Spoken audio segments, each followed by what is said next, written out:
Good evening and welcome to tonight's driver's ed class.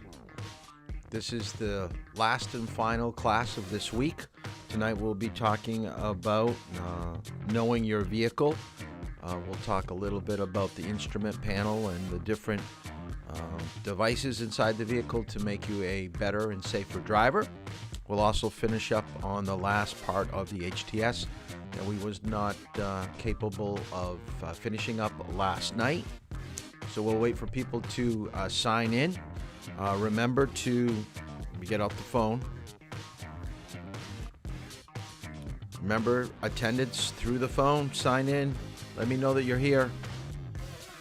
And also, if you are capable of putting your name on the comments for YouTube, it's easier for me to look at the channel and see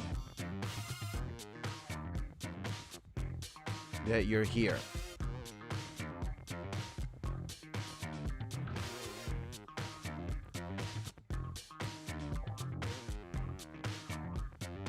So good evening.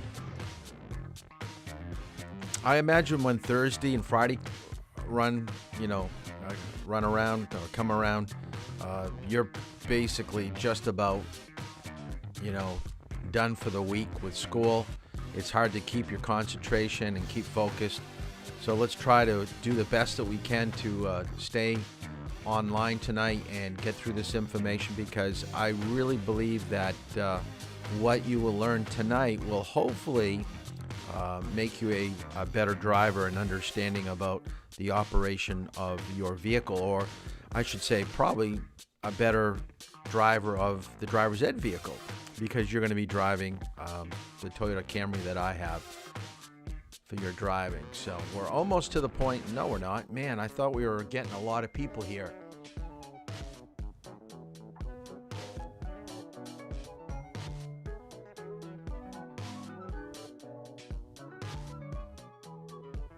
So we'll just wait just a little bit. I want to get up around 12 or 13. I know we've got 14 listed here in class, because I don't want to give a lot of information and then have people not hear it. So let's kind of get out of the music here. I always like doing a little bit of an intro before we start going. So let's do some house cleaning, meaning let's kind of tie some things together here that were kind of loose ends. With homework, okay, for the people that I was driving with today, there was just a little bit of a confusion. The questions that I give you, like chapter 1 that you had to do last night, it is not a test, okay? It is homework questions. I looked at the time frame that some of you are answering these questions. Now, the pretest, I really did want you to do just flat out look at the question, try to answer it. Chapter 1, totally different. Just like tonight, we're doing chapter 4. Use your textbook. Use the notes that you should be getting from these sessions to answer the questions.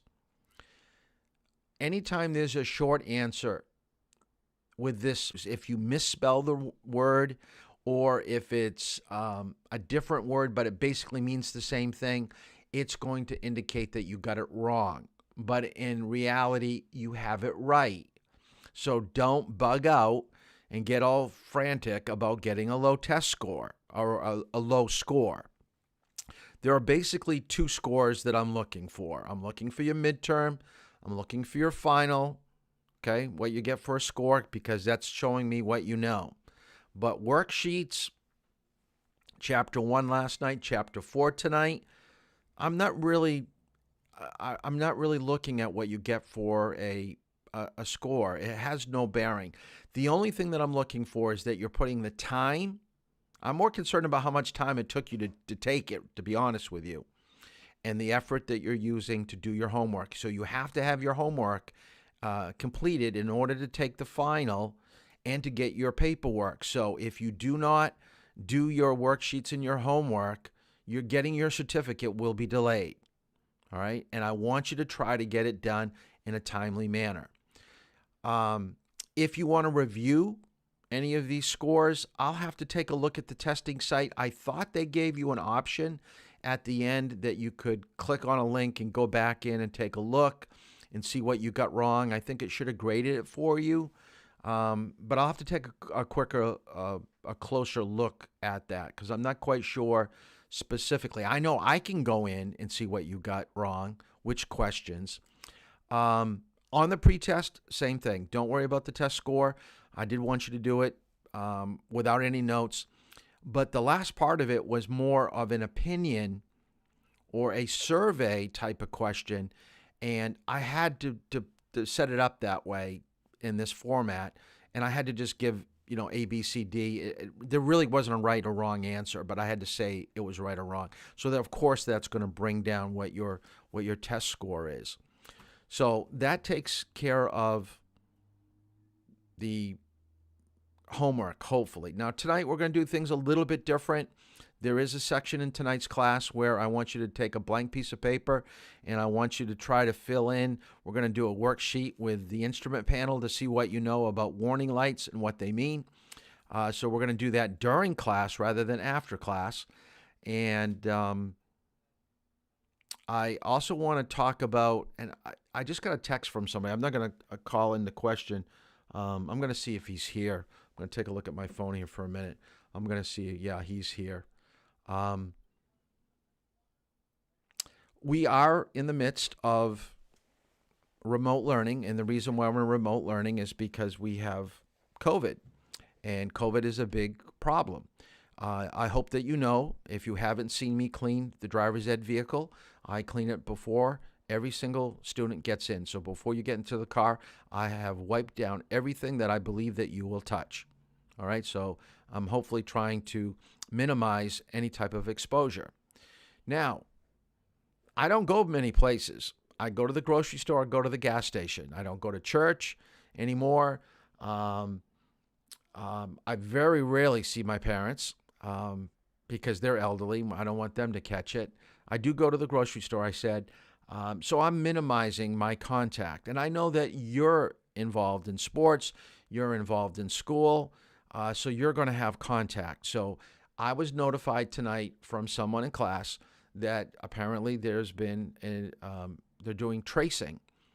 I appreciate that, and thank you very much for telling me that. We'll work our way through that. So if by chance, okay, you do come in contact with somebody and they want you to quarantine, I do ask that you let me know, all right? Because I am driving with other students. And if you've driven with me, then that means maybe other people might have been in contact. So it's just a snowball effect. I do not, even though I teach driver's ed at Oyster River, I do not get any emails from Oyster River at all. I am not a teacher at Oyster River High School. So only information I get is from you, or if I was to run into the office and talk to the front office people, and sometimes they give me some updates on what's going on, especially if I have to go in and use the restroom. So I don't know what's going on and what kind of contact there is. So please, please let me know when there are issues so we can minimize things, and we'll work around drive times once you are beyond that quarantine period, and we'll be good to go. With that said, I do have openings tomorrow at 4 o'clock. I have sometimes in the morning if anybody has anything open in the morning. Anybody that wants to drive on Saturday, please let me know what Saturday looks like, and I'll try to build out a program. Preferably, I'd like to start early in the morning at 8, and I'll go to, whenever my last driver is willing to drive. But I do not want to schedule a Saturday where I drive 8 o'clock, 9 o'clock, and then I don't drive again till 11 o'clock, and then I drive 1 hour, and then I don't drive again till 2 o'clock. I'm not going to be sitting in my car for 3 hours waiting for students to come to drive. And I live a half hour away from the school, so it doesn't make any sense when I have an hour break to go home, because I wouldn't be home for more than 3 or 4 minutes, and then I have to leave again. So, and I'll try to look. I just saw that someone said that they could do 4. So I'm going to try to, during any type of videos that we have, I'll look at my phone and see what the messages are, and I'll try to text you during class. If not, I'll try to get back to you at the end of class. With that being said, let's kind of finish up I know I was rambling here for a little bit, but I really wanted to talk a little bit about what is going on and try to keep all of you updated. So far, I've been extremely pleased with the people that have been driving. Regardless if you are, less than 5 hours or you've got 30 hours in, everybody was very attentive to what I had to say. You implemented some of the things that I made as suggestions, whether it be stopping at lines, using your mirrors more, watching your speed. So I'm very appreciative of the way that you're looking at approaching learning to drive. So thumbs up to the drivers that have participated this week. And I hope to meet the rest of you on the next few days. And because we don't have class till Tuesday, Monday will be open up as well as Tuesday. So really, when we have Thursday class, we're going to have to really book out the next 3-4 days of my drive times to make sure that we keep things going. Remember, we're shooting for twice a week if we can. If not, we'll try to catch up during Christmas break. Couple things about the last video that I showed you before we broke last night's class, making roads safer. I wanted to let you know that your first time out driving with me, if you've done some driving with your parents, I usually take you on a route that takes you on a lot of those country roads that you saw in the video. I want you to write down in your notes the word chevron, okay, chevron, chevron. A chevron sign, let me get my, and by the way, okay, you can't log in to do your chapter test or chapter 4 tonight until I go in and change the password. I forgot to change it. But this is going to be your password for the entire class. All right, so write that down. And I should have made it. I apologize. Let me change it. It's supposed to be a small E and C. So someone did it exactly in caps like I did. I think it was... So that's your password for class to get into any links that I give you with my testing site. Oh, chevron. You want to see what a chevron sign is. Anytime you see a black arrow, okay, like that, that is a chevron sign. And a chevron sign indicates a very sharp turn. Now, during the day, our vision is pretty good, and we can look down the road and we can see the bending of a road. But at nighttime, so in your notes, a chevron sign is more important at nighttime or in bad weather because you really can't see the curvature of the road. The other thing I want you to write down, and they didn't mention it in the video, the more signs you have that go around, the sharper the turn. In some states, the arrow will actually get thicker. So the thicker the black arrow, the sharper the turn. So it's really important to understand nighttime it's going to be more beneficial, and then if it's bad weather, it's going to be helpful. But during the day, if you're looking down the road, you should be picking that up and plenty of time to understand if the road's going right or left and how much you should be dropping your speed to make the road a little bit easier to maneuver.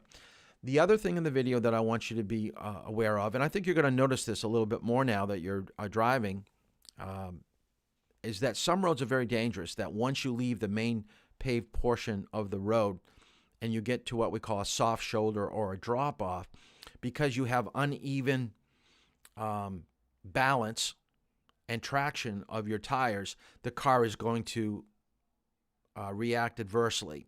So in a soft shoulder, it's going to really pull off to the right. If it's still kind of hard, but it drops down a lot, when you come back on, there's a chance you're going to rub your tire on the edge of the road coming back on. And if you hit your tire just at the right area at a certain speed, there's going to be a chance that you're going to pop your tire. So try never to leave the main portion of the roadway to go around people, all right? Or cars, I should say. Always try to stay on the pavement. Okay, don't leave. If you absolutely have to, then I understand it. But for the most part, we don't want to go around. Someone else asked, I think, trying to think, I can't remember everybody's name, even though you just drove. But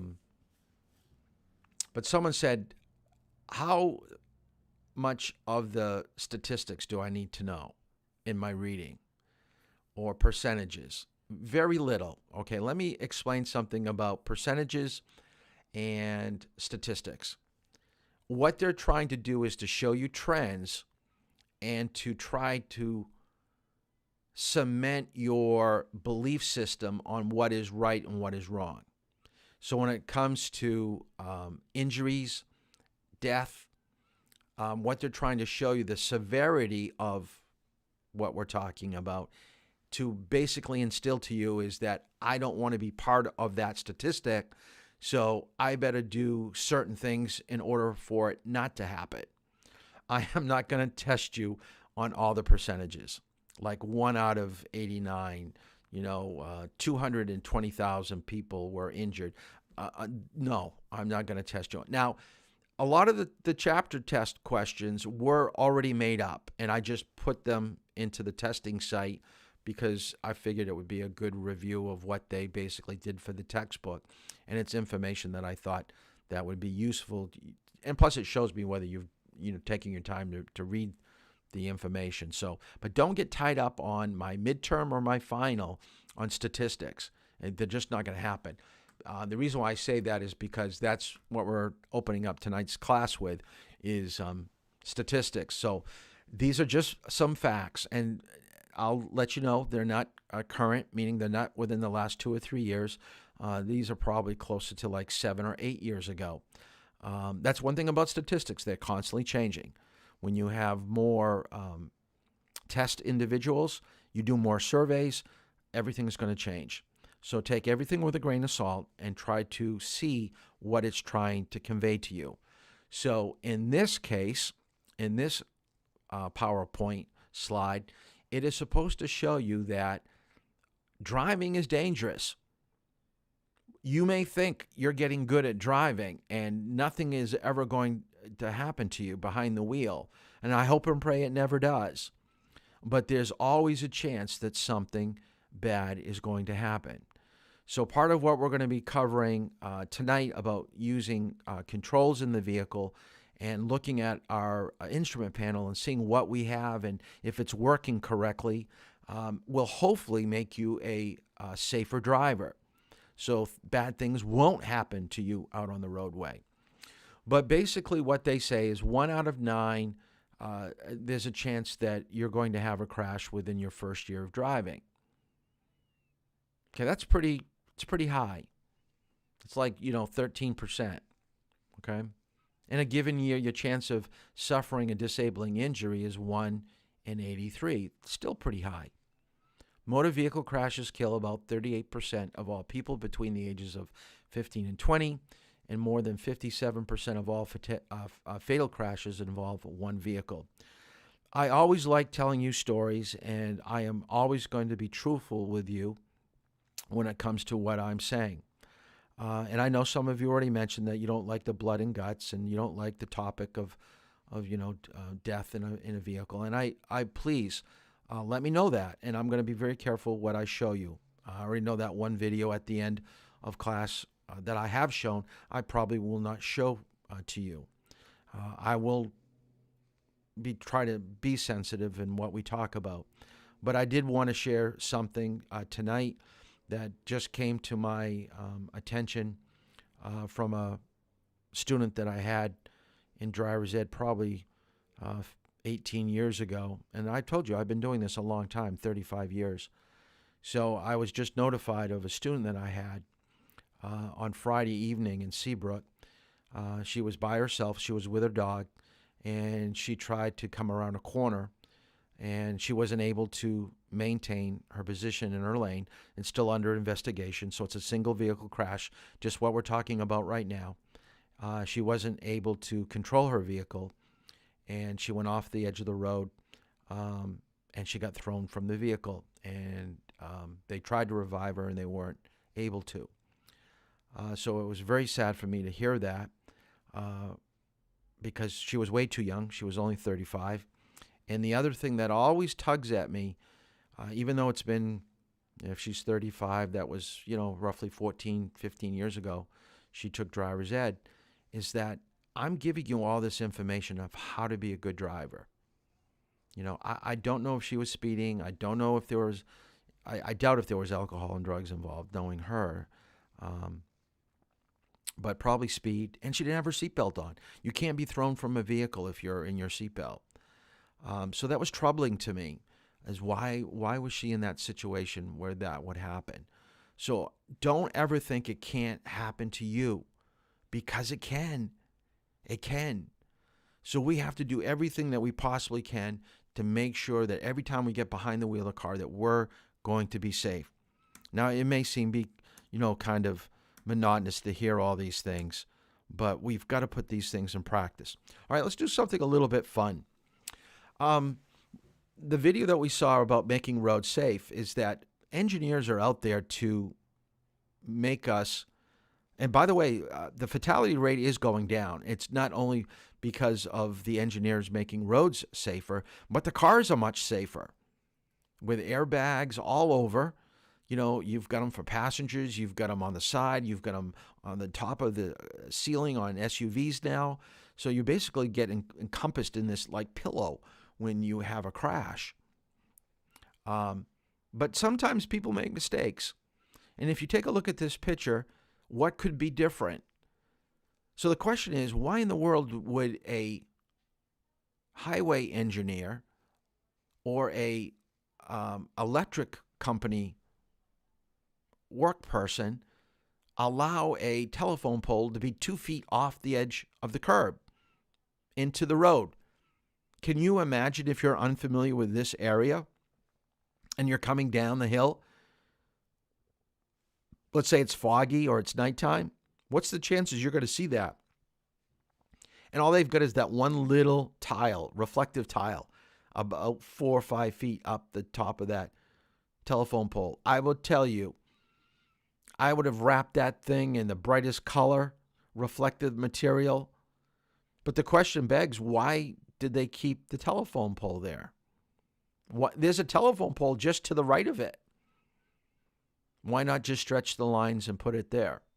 Now, if you're really observant, let's see. I'm going to see if someone in the YouTube comments, can someone tell me there is another real problem with that telephone pole?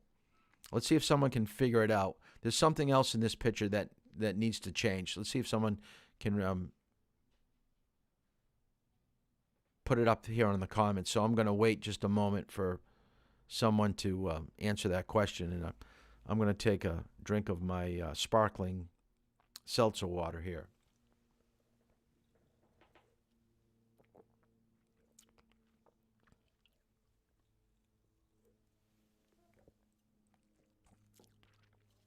I know we have a little bit of a lag, so I'm waiting to see when the next comment's coming in. I tend to forget how long it can actually be. Can anybody see what's wrong? What's wrong with this picture besides the telephone pole?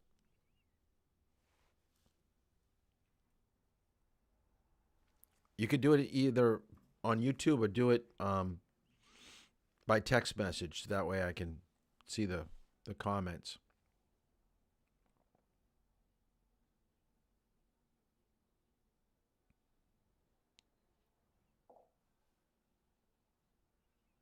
Very good, Kathy.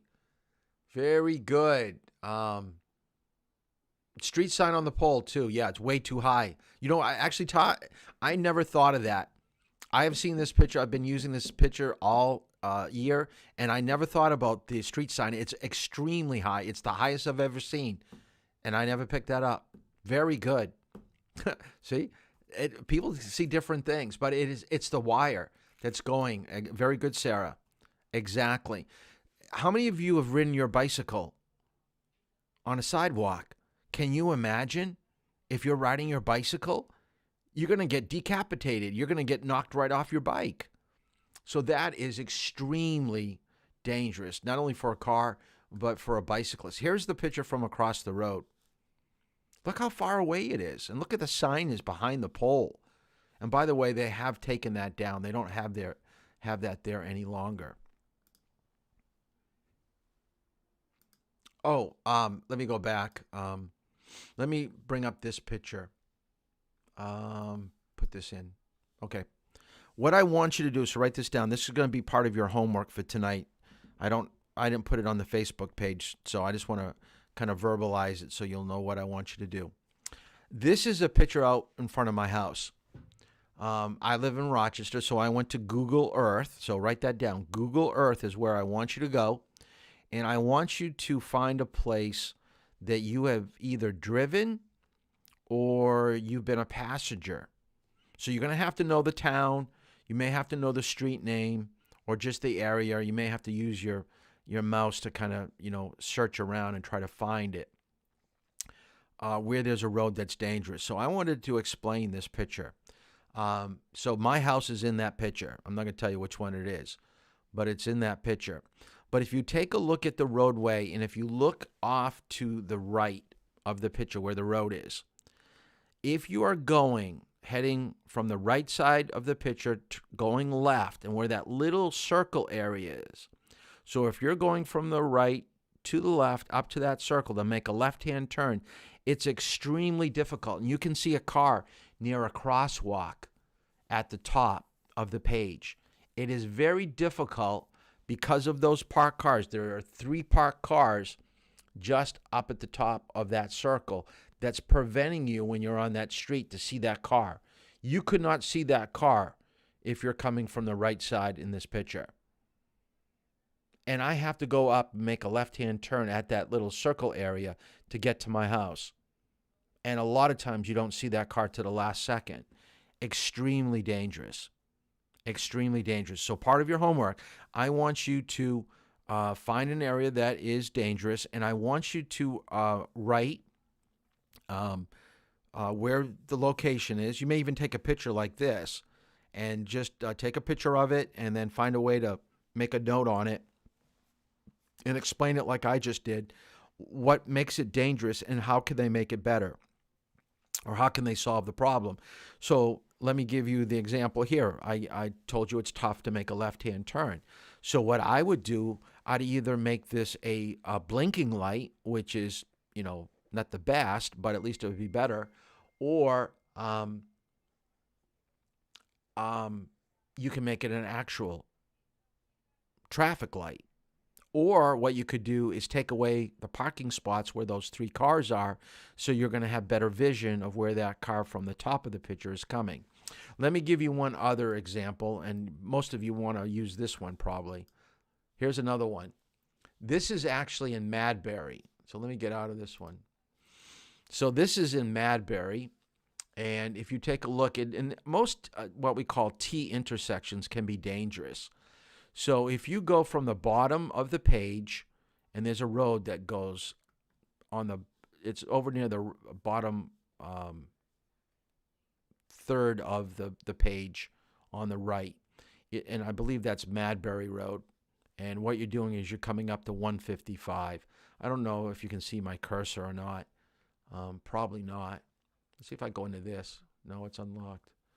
Well, anyways, it's very difficult to see traffic coming from the left or to the right. So here's another intersection that would benefit some type of a blinking light. So part of your homework, what I want you to do is to go to Google Earth, find someplace near your house or someplace that you're driven that is dangerous, explain what makes it dangerous.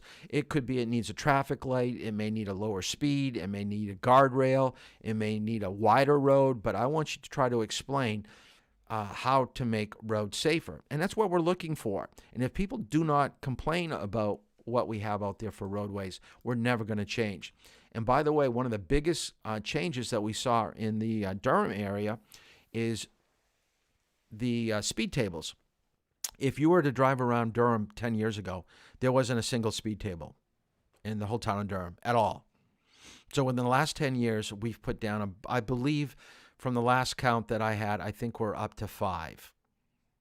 We have 5 speed tables that are around Durham. And what they're trying to do is accomplish people traveling or to go slower speeds. So that's what I want you to write down as part of your homework for making roads safer, is find an area, tell me what makes it unsafe, and how to make it safer. All right? As well as doing Chapter 4 that I posted on the remote. And Ty, yes, I'm going to have to give you the link. Not a problem. I'll do that at the very end of class. Now, this term I do want you to write down, and I will probably test you on the midterm. So write this down. Risk is the chance of injury to yourself or others, and a chance of damage to your vehicle or property. Risk is the chance of injury to yourself or others and a chance of damage to your vehicle or property. And from the statistics that I just gave you, I hope you start to understand that it's real. It's going to happen. It's going to happen. Now, what I want you to do in the YouTube comments while I go to the next slide is write down whether any of your parents or your brother or sisters have been involved in a crash. All right? Yes or no, that you've got an immediate family member that has been involved in a crash. Let's see how real it really is, okay? Let me show you, Andy Pilgrim did a thing, and I also want you to write down these two terms. So write down dangerous and vulnerable. So when we talk about risk, about injury to yourself or others, damage to property, when you're texting and driving, you're causing a crash. You're dangerous. All right? You're dangerous. So you're the one that's crossing the center line. Look at all the people that have been involved in car crashes. So far, we've got 4 yeses right up on the board. Okay, so it's pretty prevalent. Yeah. Okay, so back to dangerous and vulnerable. Dangerous basically indicates that you're causing the crash. You're speeding. You're running a stop sign. You're running a traffic light. You are dangerous when you drive that way. Now, here's what most people don't realize. I want you to write down the word vulnerable. What that means is that if you're not paying attention to the mistakes of other people, yes, they're the ones that's causing it, by why did you let it happen? What do I mean by that? Why did you beep the horn? Why didn't you move to the right? Why didn't you move to the left? Why didn't you slam on your brakes? So if you're distracted, even though you're not crossing over the center line, you're still vulnerable. You're still going to be involved in that crash. You have to be actively looking at the mistakes of other people. That is being a defensive driver. That is really the essence of taking your driving to the next level. All right. So let's see Andy Pilgrim, who we met the first class, and he did a great segment on dangerous and vulnerable. So let's see what he has to say about it. Sides to the distracted driving issue that all drivers need to understand, and it revolves around overall awareness.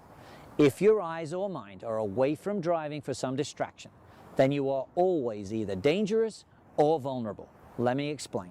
Many drivers, both experienced and new, believe they are safe and doing nothing wrong as they drive distracted, if you can believe that. They tell me they can drive distracted, maintain their speed, stay in their lane, etc. They actually tell me this as if they are above the distracted driving problem. I want to change this extremely dangerous perception right here. We've all seen or heard tragic stories about drivers hitting other vehicles head-on. A driver who veers into another lane or into oncoming traffic is obviously completely unaware and dangerous. There is no doubt about that one, but let's look a little deeper. To the drivers who think they can successfully drive distracted, I explain this. You may think you can drive distracted and not be dangerous, but I know for certain you are vulnerable. Imagine, for the sake of discussion, that you were looking away from the road for a second or deep into your phone call right at the moment an oncoming vehicle veered into your lane. Exactly. You would not see them at all if you were looking away, or you would react much slower because you were distracted and your mind was deep into the phone call. Not good, huh? Research shows us that this is accurate. Every day this tragic scenario plays out on the roads. Bad choices followed by unfortunate timing. It takes two fully or partially distracted drivers coming together in most collisions and crashes. Never give up your chance to see distracted drivers coming into your driving space. I don't want you to be dangerous or vulnerable. And please, never with children in the vehicle. Many drivers, both experienced and new, are not respecting that driving is different. The potential downside to driving mistakes are well known to parents. Driving deserves more respect from all drivers.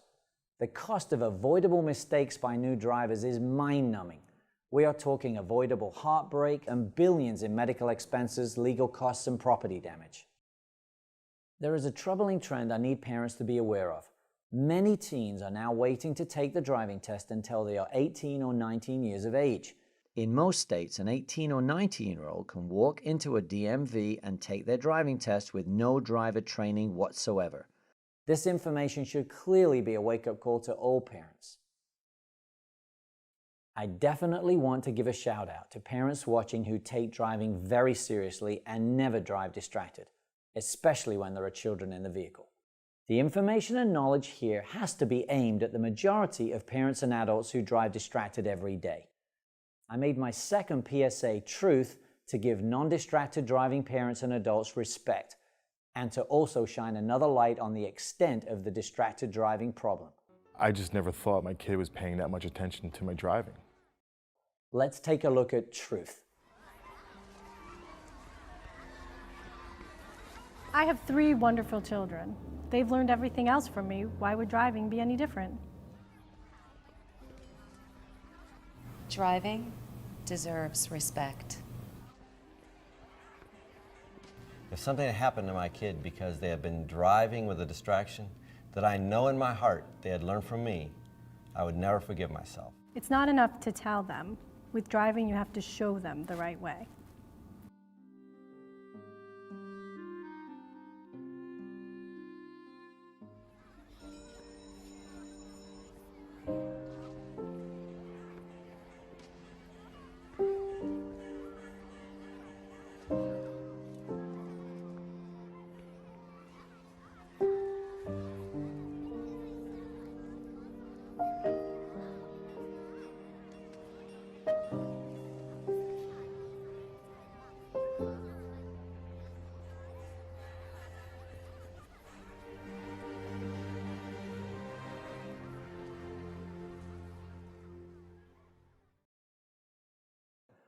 Before I get into obstacles, I want to share a very important piece of data about exactly how long most people drive with their children in their vehicle.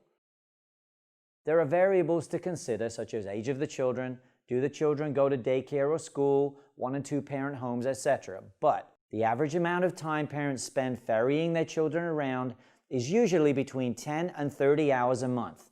The average driver is in their car for 70 to 90 hours a month.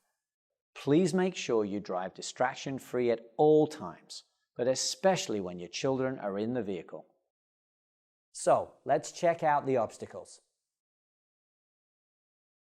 Distractions have been around a while. I'm going to explain why smartphones and smart devices are being singled out for so much discussion and new laws against their use while driving. Eating a burger and phone use are both driving distractions that cause vehicle collisions and crashes every day. But there is a very important difference between the many driving distractions such as eating a burger and the use of smartphones while driving. This difference is critical to understanding the whole distracted driving issue, and that is frequency. You don't spend hours eating a burger as you drive, but people do spend hours talking on the phone. The huge problem for new drivers is that they spend 5 to 7 hours on their smartphones per day, but it's not phone calls for them, it's texting, email, updating message boards, etc. It's now reached 4,000 to 5,000 text messages a month for the average 14-year-old, and it's going up all the time. This texting or typing reality is exactly why all parents and adults need to separate their phone use from driving when children are in the vehicle. If parents consistently separate driving from phone use, then over time, children will see that driving is different and that smartphone use must wait. If adults don't separate their use of a smartphone while driving with their children in the car, then there is little to no chance their child will put the phone away as they start to drive. Remember, it's not enough just to tell them, you have to show them. If I had $1 for every time. So basically what he's saying is what parents are doing sometimes, they're not modeling the right type of behavior. And a lot of times they're saying, do as I say, not as I do, which isn't correct. They really should be doing what they want you to do, kind of reinforce, just showing you and modeling that good behavior. So hopefully you have a better understanding of why the roads are so dangerous, is because we got too many people just not paying attention, just not, dealing with driving. They want to be multitasking and doing all these different things. So let's talk about what can we do to put us in the best position to be a good, safe driver. First of all, making sure that your car is in great condition, and I mean running mechanically sound. We already talked about inspection, and that's what inspection is supposed to do, is to look for any potential problems before they became dangerous problems out on the road. Tonight we've talked about the anticipation of anticipating what other people are doing and having a plan of action, what we can do behind the wheel. Next week we're going to talk all about seatbelts, airbags, helmets, anything that we have when we're on any type of vehicle to minimize trauma. So we'll talk about that. Later in the fourth week, we'll talk about physical and mental condition. We're going to be talking about alcohol. We're going to be talking about fatigue. And lastly, trying to make a conscious effort in developing your driving skills. What are the foundations of effective driving? And like I said, what we're going to try to do is to make a foundation of steps and reference points to help you out on the road. So it's more than just reading in a manual or reading in a textbook. I have to basically explain why we're doing what we're doing, because most people will not. I mean, you could tell someone to do something, but unless you give them the reason why it's important, they probably won't believe it or continue to do it. So my job is to try to persuade you that this technique or this way of doing something in the long run will benefit you. And if you can see that benefit, I believe that you're going to more apt to adapt it and do it. So what I want you to write down in your notes, because I may test you on this. I got to take a look at the midterm again. But driving starts with your eyes. It starts with searching, knowing what is out there, where you need to go, what are my possible problems. So searching and giving meaning to the traffic situation.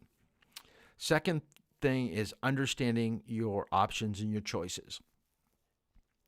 A lot of people believe when there's a car coming straight at them, let's say you're driving down the road and a car is drifting over the yellow line.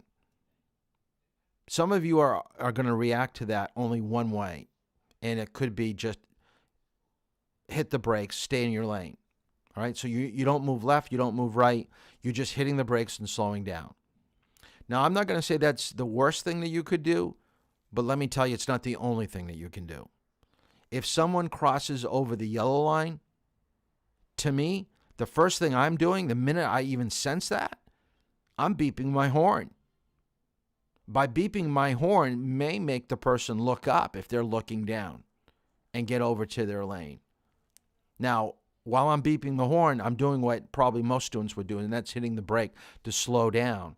But I'm also moving my car to the right. I'm moving away from where they're coming. So you want to give yourself multiple options and more time to handle all these situations. Don't write down the definition, but I do want you to write down these three terms: visibility, time, and space. I wasn't able to I was going to show you a little video clip that I'm trying to put together to explain this, but I wasn't able to get it ready. I was going to show you a diagram of a football play. I'm really into sports. I love all sports. I watch them on TV. I like going to sporting events. I played sports in high school and college. So I look at teaching driving a lot like coaching. So visibility and time and space are really the three-prong approach to being a good driver. As I said, seeing things is the beginning of the basis. We always want, if someone told you someone is going to be driving their vehicle towards you in the next 3 seconds, would that make you nervous? In the next 3 seconds, someone's going to cross over the yellow line? Absolutely. But if I told you there's going to be a person crossing over the yellow line in the next 15, 20 seconds, wouldn't you want to deal with that person rather than person that's drifting over in 3 seconds? So more time is always going to make you a better driver. You always want more time to handle something. You don't want less time. This is why when lights turn yellow and you're not really thinking about the light changing, which makes it so much of a panic. What am I going to do? It's yellow. Should I stop? Should I go? But if someone was to tell you in the next 15 seconds the light's going to change, most of you have already taken your foot off the gas pedal and gone to the brake when they said that. That's how I want you to approach a traffic light. You got to start anticipating what's going to happen before it happens. It will make you a better driver.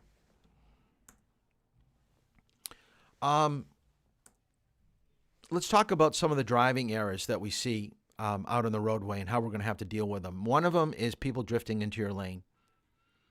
Okay, people not staying in their lane. You're not staying in your lane, so you're creating problems for pedestrians, people that are maybe opening a door on a parked car. You're too close to the white line.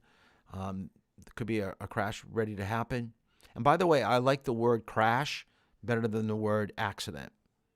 So I always try to use the word crash because I think accident just makes it seem like there's nothing that you could have done. It just happened to me and, it was just too bad. No, it was a crash. Two vehicles hitting one another. Okay, people should have taken action to minimize the crash or to alleviate it totally. Other driving errors we see on the road, people going too fast or too slow, going too fast around a corner, inadequate search at an intersection, failing to yield, so they make a mistake with right-of-way, lack of attention, okay, where there's other people out on the road, improper evasive action where you don't turn enough or you don't do it correctly, you're getting too close to people, so your visual lead isn't 4 seconds, it's 2.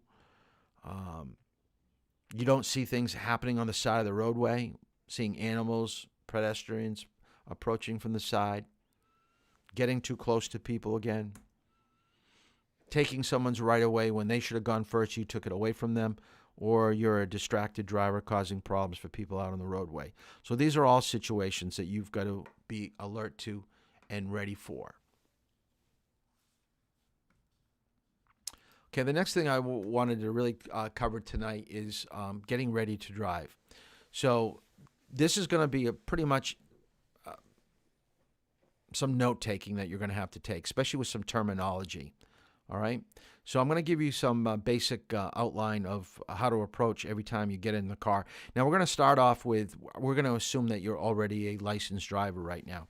So the first thing I want you to write down is that you have to have a sense of direction, meaning that you have to know where you're going. Can you imagine if, it's nice that we have GPS in our car, we have GPS on our phone, but back when your parents were in high school and your grandparents were learning to drive, we had to use maps. There was no MapQuest.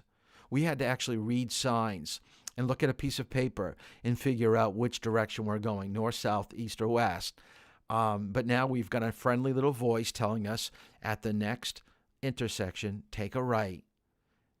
Take the next exit on the left in 5 miles.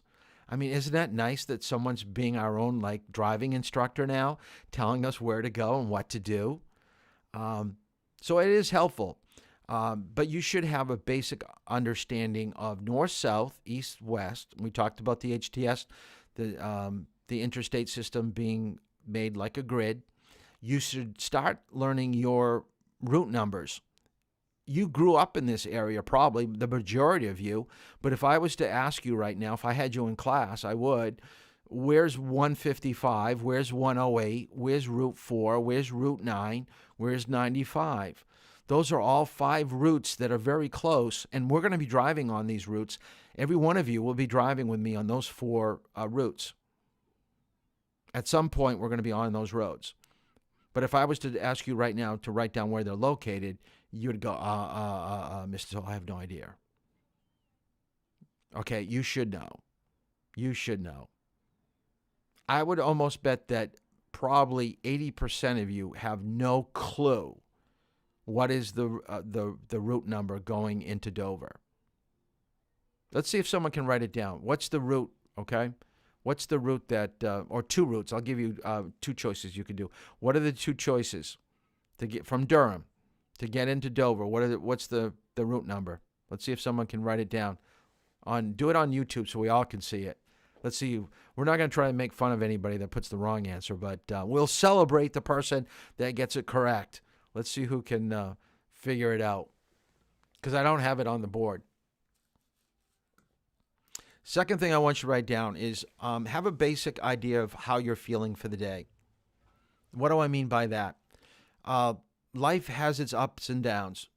Every day that you get up in the morning, we want to feel normal, but sometimes we don't feel normal. Sometimes we have a head cold.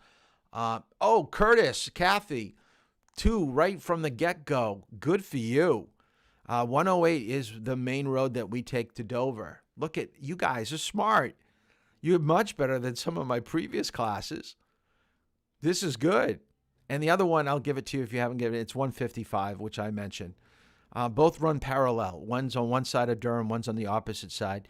That takes us into Dover. But very good. Way to put up the correct answer. So back to fatigue. When you're tired, your mind processes information, but at a slower rate. So you're more apt to not see a pedestrian or not think it's that big of a deal. Excitement could be just as bad. It's Christmas time. If you were driving and you just heard, before you got in the car, you looked at your phone and your mom had texted you and said your cousins just arrived for Christmas, you might be so excited about getting home to meet your cousins who you haven't seen in a year or so that you're driving faster than normal. So excitement tends to give us tunnel vision, to drive faster, to not think about watching for signs or obstacles, where it's just basically maintaining position out on the road. Now, I think we all know alcohol and drugs are something that we have to be very careful. And it doesn't have to be illegal drugs. It could be medication from a doctor. And a lot of times the doctor will tell you, this medicine is potent. You shouldn't be operating heavy equipment. Now, they're not talking about farm equipment. They're talking about your car. So be very, very careful when you are taking new drugs, especially for the first time, until you know how your body is going to react to it. Now, body ailments, I'm talking about sprains, like if you're playing sports, you've had practice, and let's say hockey practice, and someone just leveled your shoulder. I mean, they just pressed you up against the boards. Maybe when you get out to drive and you have to make a turn of the wheel, it hurts, and you're doing it a little bit slower, or you don't like the rotation, so you're making your turns a little bit wider. It will affect the way that you drive. So just be aware of that. Maybe being behind the wheel isn't the best. Weather, I want you to write down every day that you drive. Some days are perfect, like a perfect 10. Bright, sunny, temperature-wise, not many people on the road. We love those days. But, we're going to have rain. We're going to have fog, snow. The state makes you drive at night. Darkness is really important to know how to drive in. So that's why the state is making you do some nighttime driving. So understand that you're going to be challenged in some of these less than ideal weather conditions. Traffic conditions. Now, you don't have to write this down, but I always make a list for people. And when parents tell me, I haven't driven much with my son or daughter, so, what should I do? Where should I go? I always say start out in a parking lot for at least 2 or 3 hours until you feel confident that they can, maneuver the vehicle, make decent turns, and stop the car, and then work your back roads, side roads, neighborhoods, practicing turns and stops, and getting up to 30, 35 miles per hour. And then after about 5 hours, they're probably good to go and handle just about anything with some guidance. But I always tell parents that if they've never driven before, be very careful about making them drive to school or drive home from school. Meaning that if you've got less than 2 or 3 hours in and you're out on a road, you get a lot of traffic coming to school in the morning or after school. And a lot of times people follow too closely, go too fast, don't use directionals. It's going to be too stressful for a new driver. So stay away from these times. Before school, after school, 7 to 9 in the morning, or 4 and 6, and then holidays. The other thing that I want to mention, if you want to write this down, I should have mentioned it yesterday, but I didn't. Now, the state's going to probably schedule your driving test, but if they give you an option, when would you like to come for your test? If they give you like times of day, always try to go between 10 and 2. 10 and 2, because then you're not in that early morning traffic or late afternoon or early afternoon traffic. So merging is going to be a little bit easier if you go to Dover Point. And the other thing, the testing people that take you out are human. And when do people feel more at ease? After they've had a break. So when's the best time to take a test? Probably when they're just back from lunch break. So they've got some food in their stomach. So they're kind of, laid back from, eating and just clearing their mind. They're going to probably be a little bit, easygoing. Yet if they take you out first thing in the morning at 8:30, they could still, didn't get the second cup of coffee, be a little bit edgy. And then with heavy traffic, kind of snap at you when you do something wrong. So just something to think about. There is the driver's ed vehicle. So if you haven't driven it or seen me in the parking lot, that's the car you're going to be driving. So one thing I want you to write down right now is every time that you approach a car to drive, you should check around it. You should make sure that the tires look like they're inflated. You may not know exactly what the tire pressure is, but you can basically tell when a tire looks a little soft. Does it look like anybody's broken the lights? Maybe somebody backed into the vehicle. Are there any fluids leaking from underneath the vehicle? Do I still have my license plate? Because believe it or not, people steal license plates in parking lots. And the reason why they do that, if you were to steal the car to the right, that was my other driver's ed car. But don't you think, if you're going to be a pretty dumb car thief if you steal a car and you keep the license plate on the car? Aren't they going to be looking for a silver car with a license plate 2570553? I mean, you're going to stick out like a sore thumb to the police. So what people will do is steal a car and steal license plates and switch them out.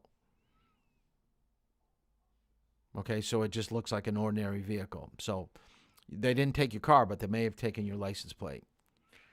Check around. Make sure no one's broken your windows. Okay? A lot of times people are going to steal things, especially around Christmas time. They can see a computer in there. They can see Christmas gifts.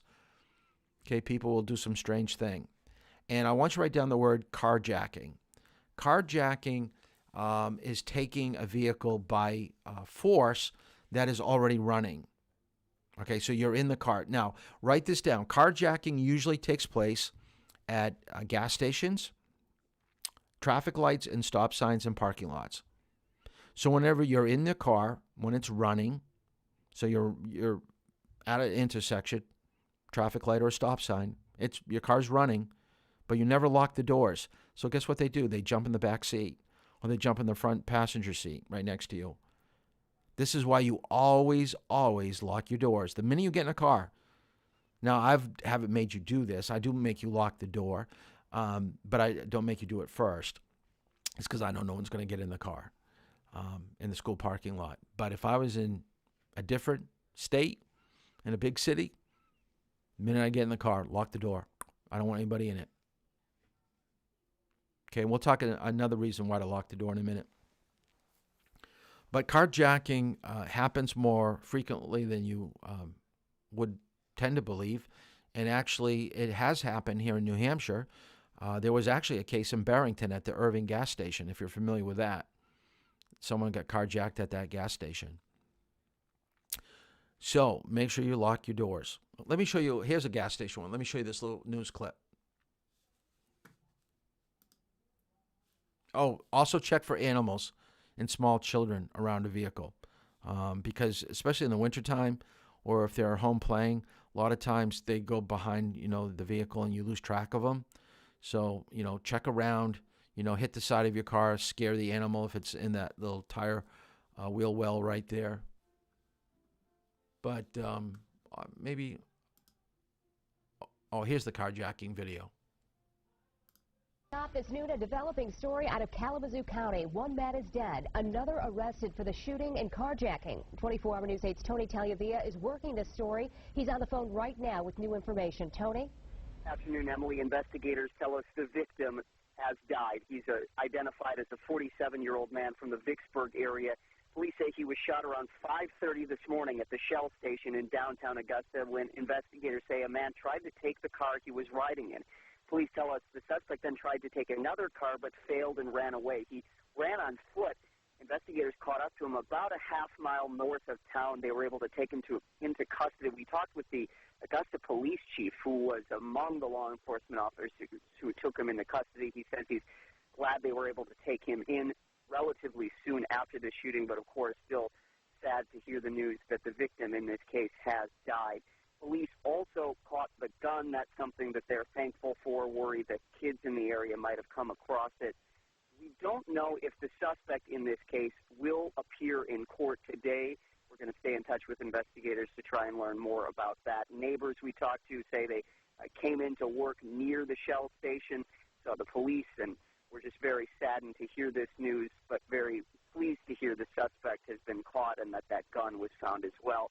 Again, we'll be monitoring to see if this suspect appears in court. His name has not yet been released, but we'll post details as we learn them at woodtv.com and later today on 24-hour News 8 starting at 5. Back to you.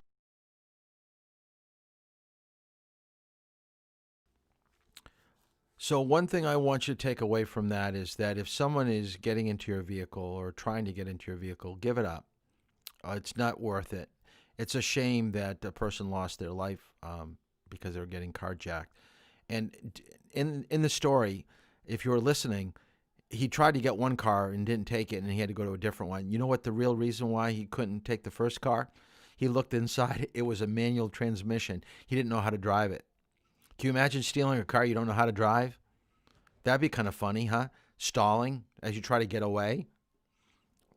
So that's another reason why you may want to get a manual transmission vehicle, is because probably 80-90% of the population out here doesn't know how to operate it. So what are some of the safety measures you can take? Have your keys ready. Not that your key is gonna, it's gonna put a mark on a person. It's not gonna, injure him real bad, but it could be a discomforting thing to be, keyed in the face. At least you're going to have that mark that they'll be able to, locate the guy and see that you keyed him. Look around the vehicle. You have a panic button on your keychain, so maybe just let that go for a few times, letting people know, and stay in a well-lit area. And when I say look around, I mean look inside the car and look underneath. Some of these cars that are a little bit higher, like a truck or an SUV, people can roll underneath. Now, this is a true story. A high school student was working in Massachusetts at a mall, and they had to close the store. So there weren't very many people out in the parking lot. When she went out to her vehicle, she had her keys in her hand, and she approached the driver's door. As she was putting the key in the car, someone was underneath the vehicle, and they went around the back of her legs with a knife, and they cut both Achilles tendons. Now, you can't stand up when you have your Achilles tendons ruptured, or in this case, severed. He rolls out from underneath the vehicle. She's on the ground, can't stand up, has the keys in her hand. He's able to take the vehicle and drive away, and she can't walk or run for help. She can only scream. Okay, these things do happen. Now, when I did have observers in the driver's ed car, we were driving on Halloween night many, many years ago in Dover, and we came to a stop sign. We were waiting for an opening in traffic. We had no place to pull out into traffic. Someone came to the back door behind the driver where the observer was and tried to get in the driver's ed vehicle. They were pulling on the door handle, and he was going, come on, let me in, let me in, let me in. The guy was so drunk, okay? I swear he thought, because of the yellow sign on top of the vehicle, I really think he thought we were a taxi. But it was kind of frightening, especially for the observer, seeing that someone was trying to get in the car. But luckily, we had the door locked, so he was not able to get in. Another reason why you want to look underneath your vehicle, like if you lived in Florida, can you imagine if you encountered this when you tried to get to your car in the morning?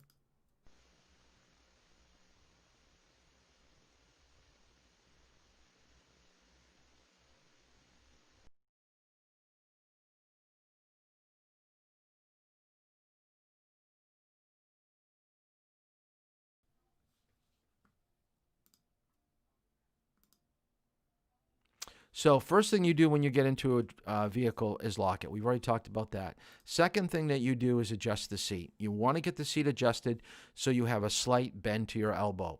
You don't want your hands outright locked in, and you don't want them pinned up against you. Let me see if hold on a second. I don't know if this is going to work. Oh, there we go. Here we are. Okay, so when I say that you want your I don't know if I can get up high enough. You want a little bit of a bend to your elbow. You don't want to be out straight, and you don't want your elbows pinned up against the side of your body. You want a slight bend to your elbow when you drive. The best way to figure out whether you have it correct is when you can rest your wrist on the top of the steering wheel, then that's going to give you a slight bend to your elbow. So when you get in, rest your both wrists on top of the steering wheel. If it's resting right where your watch band is, okay, then you're probably okay. Make sure everybody is belted. Before you drive a car, it's just not you being belted, but it's everybody in the car being belted.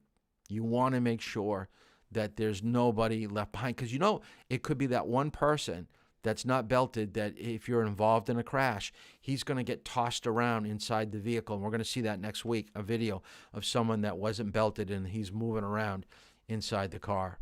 Not good. Adjust your mirrors. Notice the bottom pictures of the side mirror where you see a little bit of the side of the car, and then the rest is off to the side where you can see a van coming. The top pictures of your rearview mirror, you should see as much as the back window as you possibly can. In this particular picture, we can see a little bit of the back post. Not ideal, but it still gives you a decent picture. Now, I'm from the old school of adjusting mirrors. I'm going to see if I can move. Whoa, that's different. Let me lock it. If I lock it, okay, now I locked it, so now it's not going to go wacky on me. You can't see because of where my little caption picture is, but the left mirror over here shows the white truck. You can see the car in the right side mirror. This is old school, where you look in your rearview mirror and then you look at your side of your mirror and you see the same image, same vehicle. So there is some type of an overlap. You can see the dotted orange line, then with the solid line, then you have a dotted blue line and then a solid blue line. So the car is being seen in two mirrors. So here's what we see, just what we had in the last picture, basically. So what they're telling people to do now is to move it so you no longer see the two side cars in the side mirror. And so when that white truck moves to the left out of your view, he'll now be coming into the side view mirror. Because what they're saying is that it's really wasted mirror to see the same image, so you eliminate a good portion of your blind spot. So I like the traditional way at first because it reinforces what you're seeing. But as you get more comfortable with driving, I'd like you to try to do this when you drive with me, or maybe your last 5 hours. Controlling the vehicle, the movement of the car, the ignition switch. I always have the car started for you, but I think you all know putting the key in, turning it to the right. Once it turns over, then you let go of it. You do not hold the key any longer than a second, because if not, you're going to be grinding and doing some damage to the starter. It's going to make a real funky noise if you hold on the key and don't let go of it. Automatic cars have a clutch that shifts for you. So there is no transmission or clutch. It's all done internally in the engine. But if you ever drive a manual transmission, which we'll talk about, we're just not going to talk about it tonight because we're running out of time. So just know which gear to be in. Steering wheel, make sure both hands on the wheel. Is it a law to have both hands on the wheel? No. But it's recommended 10 and 2, 9 and 3, 8 and 4. I would have those positions on my state exam. But could you take a hand off to, sneeze into your elbow or, scratch your head? Absolutely. But it's going to give you better control of the vehicle with 2 hands on the wheel if anything bad happens. But could you be driving down the road with one hand and be perfectly fine? Absolutely. Because if you're driving in a straight, like on a highway for the next, hour, there's not much going on. You're not making any turns. You're staying in your lane. The road's not going to bend that much. Just one hand on the wheel. It's not the worst thing in the world if you've got control of your car. But if you have a blowout, then it's going to be kind of tricky. Know all your gear selectors. Now, the reason I go through this, a lot of people go, oh, come on, Mr. Toll. I know what the N stands for and the P and everything, but believe me, I actually had a student 1 year. We were in a parking lot, first drive, like I've been driving with you this week. They got into the car, and we were in a big parking lot, and we had people walking behind us. And there was an empty parking spot in front of us, so I did not want them to go in reverse. I wanted them to go and drive and pull through the empty parking spot to leave the parking lot. I was writing down some notes and telling them what to do, and the next thing I know, the student was going backwards towards where the people were walking. And I said, I wanted you to put it in drive and to go through the empty parking spot and leave the parking lot in front of us. Why'd you put it in reverse?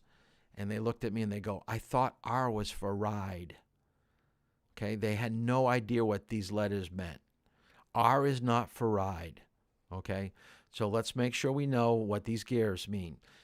P is for park. It's one of the only gears that you can be in to start a vehicle. The other gear would be neutral. So put your car in park when you're done driving and turn the car off. When you get back in, put your foot on the brake, turn the key, start up the car, and move it from park into drive, D for drive. So reverse is for backing up. And by the way, these symbols will be on your instrument panel.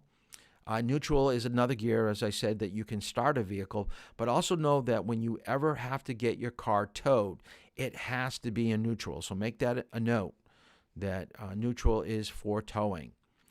Drive is what we normally will be in the driver's ed vehicle. We never go to our lower gear. We don't have 1 or 2. It's the letter B, which basically means the same thing as low 1, low 2. But those low gears are for getting up a steep hill. If you're towing a trailer or something, it starts you out at a more forceful torque to your vehicle. So that's important to understand how to use that lower gears for pulling or as a braking force in bad weather. So there's the gear selector that we have in the Camry. Just follow the diagram. It'll get you to where you want to go. We talked about hands on the steering wheel. Note that there is a tilt position. I've had, I think Haley was the first one that found where it was. So feel free, if you don't like the position of the steering wheel, it is a telescoping steering wheel. It goes up and down, in and out. So make sure you put it in a position that is comfortable for you. This is my wife, and I don't have the video. I couldn't find it, but this is the snapshot of it. You can steer the vehicle with one hand in reverse. So put one hand behind the passenger seat or on your lap, turn your head, turn your body, and back in a straight line looking out the back of the vehicle. Now, there are 2 ways to turn a steering wheel. One is hand over hand, and this is where you're going. If you take a look at her hands, she's going to be turning to the left where you can see that black pickup truck. So the right hand is going to go from 3 o'clock to 9 o'clock. The left hand's going to grab the wheel at 1 o'clock and complete the turn.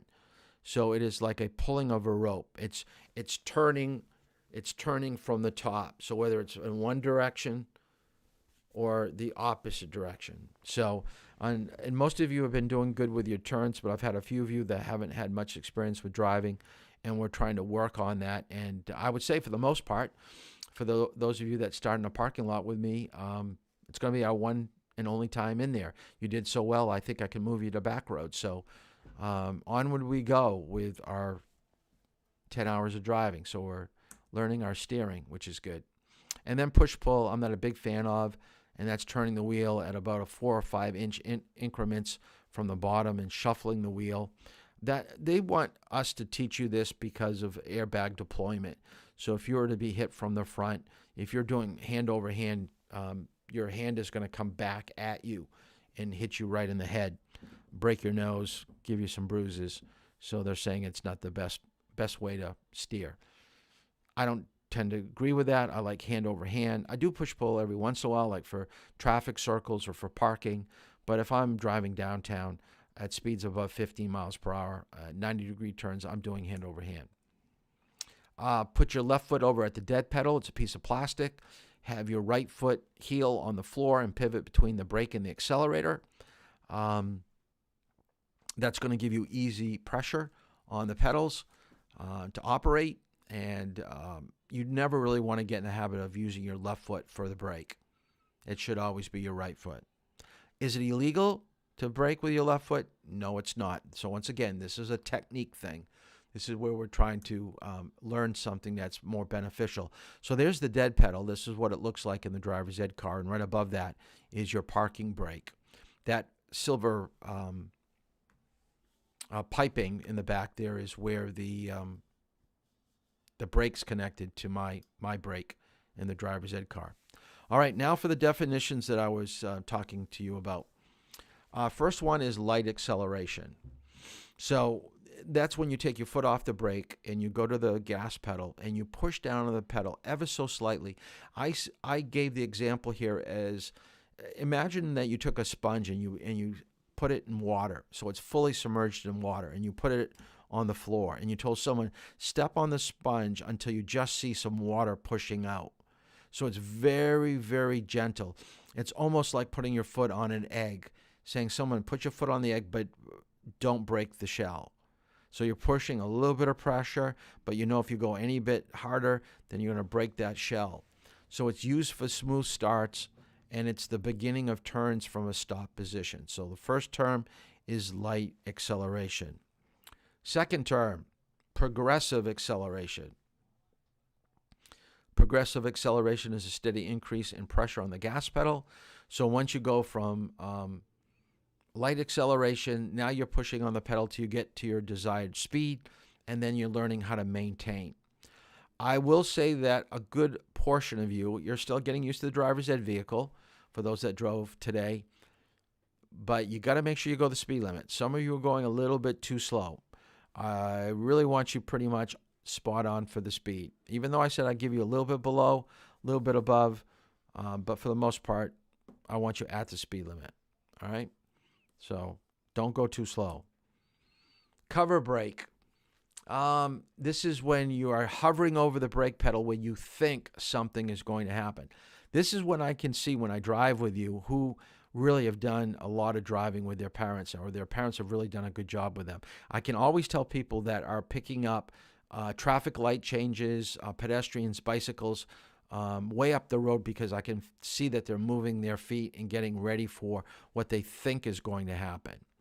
So some of you are at that stage, which was really encouraging this week. So that was good to see some of you do cover braking. Control braking, just write down as regular braking. It's even pressure on the brake pedal. It's making the car stop exactly where you want it to. You want to stop right at the line. Try not to have the vehicle pitch forward too harshly. So if you could take a look where I'm in the picture, I'm going to turn sideways for a second. Pitching basically means where the vehicle goes forward. Whoa, I just banged it. All right. So the vehicle goes forward, then it comes backwards. So there's a forward movement, and then there's a coming back movement. So you've got to feel the car dipping. It dips forward, and then it comes backwards, and that's what we call a resting stop. Now, a limousine stop is about 10 feet prior to your stop line. You're pressing down with control braking, and right before that 10-foot area, you're letting go of the brake again, and then you're moving up those last 10 feet. So just before you feel the car pitch 10 feet away, you're letting up on the gas pedal and then moving up a little bit forward. And if you get really good at it, it's almost like you can't even feel a pitch at all. Any type of forward movement is taken away. And they call it a limousine stop because limousine drivers have been trained that when you have people eating in the back or drinking, that you don't want them to, make a mess and spill and get things over them. You're not going to get a very good tip. So they've taught their drivers how to basically brake where they don't have that heavy jerking motion that you see a lot of people get when they're driving. Trail braking is a slight decrease of pressure on the brake pedal.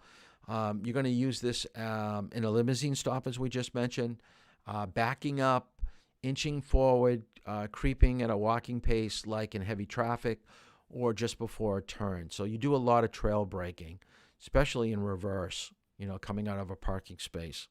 So that's trail brake. I know I'm going kind of fast. So write down the name of it and then what the definition. You don't have to do all the examples, though.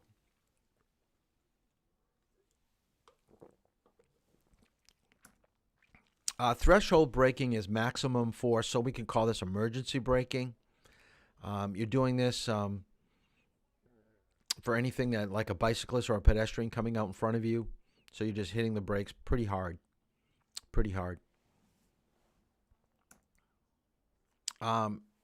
Accelerator and brake, and I think I mentioned this earlier, that the brake is the most important pedal.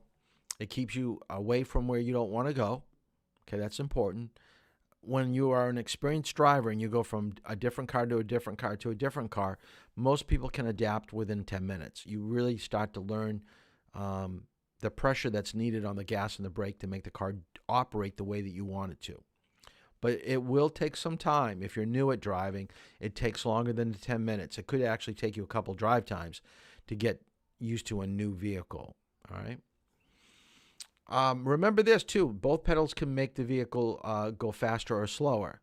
So the opposite of accelerating is decelerating. So if you're on the gas pedal and I say you're going too fast, doesn't mean I want you to brake. It means I want you to let go of the accelerator a little bit. All right. If I see you going on the brake pedal and I say speed up, like into a parking spot where we're pulling in front of the high school at the sign and we're coming in too slow, and if I say, oh, go a little bit faster, doesn't mean I want you to go to the gas pedal. I just want you to let go of the brake pedal to pick up some speed to get in. And then, of course, the parking brake keeps you from rolling when you're parking. Gauges, let's go through a couple of them at least. Speedometer shows how fast the vehicle is moving. Odometer tracks how many miles your car is driven. Tripometer tracks the miles the vehicle is driven over a certain period of time. You can also use the tripometer to track gas mileage. You set it to 0 on the tripometer when you fill up with gas. You drive around for a week, go back to the gas station, fill up with gas, take a look at what the mileage is on your tripometer, divide it with how many gallons you've just filled up with, and it will give you your miles per gallon. So you basically know what your fuel mileage is. So you could use it like a gas gauge too, that if you know you're getting 40 miles to the gallon, you got a 10-gallon tank, so you're going 400 miles, set the tripometer, and when you get up over 300, 350, you know you're almost on empty, even though your gas gauge is broken. So you're using your tripometer, okay, that 400 miles is indicating when you're getting on empty or halfway, when you know how many miles to the gallon that you're getting. Alternator, I want you to write down equals electrical problem.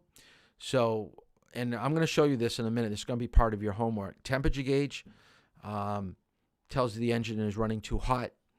Don't drive the vehicle. Brake warning light is a problem with the brakes. It could be low pressure. It could also be the fluid level in the reservoir is a little bit low. Oil pressure gauge or warning light alerts that there's not enough oil pressure being pumped through the engine.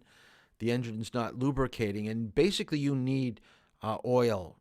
Now, everybody thinks gas is the most important fluid in a car. It is important, but let me tell you, oil is probably, I'd rather run out of gas than run out of oil. Write that down in your notes. You'd rather run out of gas than run out of oil. You run out of gas, someone can go to the gas station, bring back 3-5 gallons, you're good to go. They put it in, you start your car right up. You run out of oil, okay, it's going to basically ruin your engine, and that's going to be a $2,000 repair. A lot of money to get a new engine. So you run out of oil, you ruin the engine. You don't put more oil in the car. It doesn't fix the problem. You're going to put more oil before you run out. So make sure you understand checking oil is important, and that's going to be part of your homework too, which I'm going to post a little bit later. Other lights that you're going to be familiar with is your parking lights, seatbelt app light, high beams, day running lights, emergency flashes. All those warning lights you should be familiar with. You've got your heat and your air, your radio, your phone. All this is on most cars now, so just kind of know where they're located. Then you've got your gas, your trunk, and your hood. That will lift up the levers to have access to those areas. Headlights are sometimes on a dial on American cars, but on the Toyota, it's on the directional lever. Off to the right, you have your windshield wipers. Just be familiar with whether you've got to spin it or whether you've got to go up or down, okay, to activate the wipers. Okay, so I am going to put this into the homework, but this is going to be part of your homework. You've got to figure out. So what I want you to do is to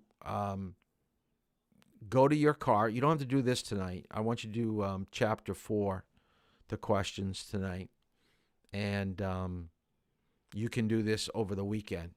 So I'll do this worksheet and getting to know your vehicle worksheet. I'll post that tomorrow morning. So I just posted the questions for chapter 4. So I want you to do that tonight with what we got remaining. But I'll show you the other slides. So there's 2 slides here, this one and then this one. All these warning lights come on when you start your car. All these things are on your instrument panel. Some light up, some don't when you start the car, but they're all there, okay? It's amazing how computerized our system is now. And some of these are dials.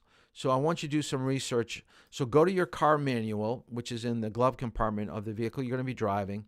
Go to the index and look at your instrument dash. So look at the a place in your manual that will give you a lot of this information.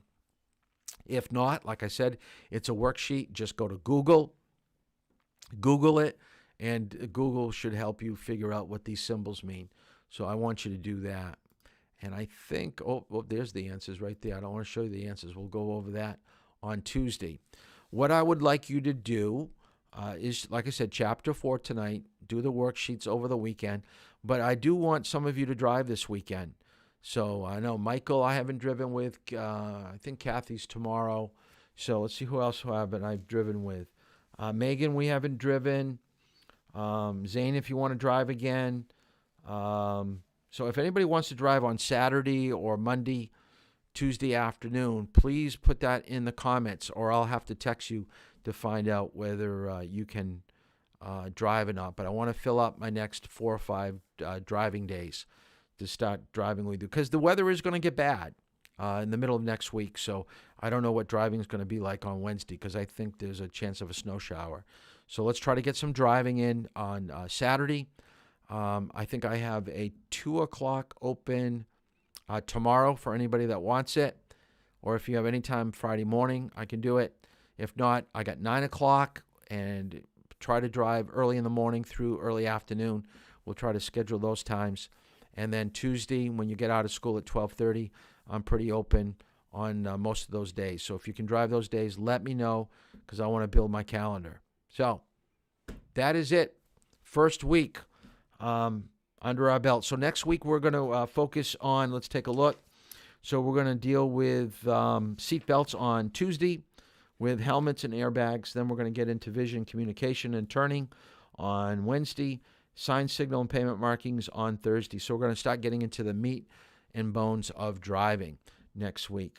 Manual transmission, I know I said we're going to get into that. I think I'm going to put that into the last week. Like I said, because I am about probably 25 minutes behind on what I usually cover. But we'll catch up at some point. So good first week. Let's continue on scheduling those drive times, because I'll be honest with you, this is probably the hardest class I've ever had for scheduling in all 35 years that I've ever taught, because you guys have no free time. Only 3 people have study halls. Usually at least half my class has study halls. So this is a challenge. So please, please, please make yourself available. Have a great weekend. Continue to drive with your parents. Thanks for tuning in and being part of this program. And don't forget, Christmas is just around the corner. So be good. All right. Sign up for driving. We'll see you on Tuesday next week at 7:30. Have a good night.